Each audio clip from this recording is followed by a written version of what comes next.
está que na tour queda instalar e está funcionando, então dando mais claridade de hora à noite, assim dando mais visibilidade, então traz mais segurança com ele, mas também está iluminando o centro de cidade a trove que ora nos passa dentro do auto, por vago, por gosto de no centro e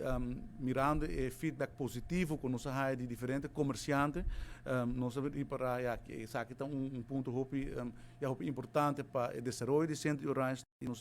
vamos ver quanto luz mais nos falta para nós ter full área iluminada de uma forma nova e resultar com mais ou menos 100 pal de luz adicional nos portem full área recovered e se está trabalhando com a hora que está em preparação para por fazer a compra de 100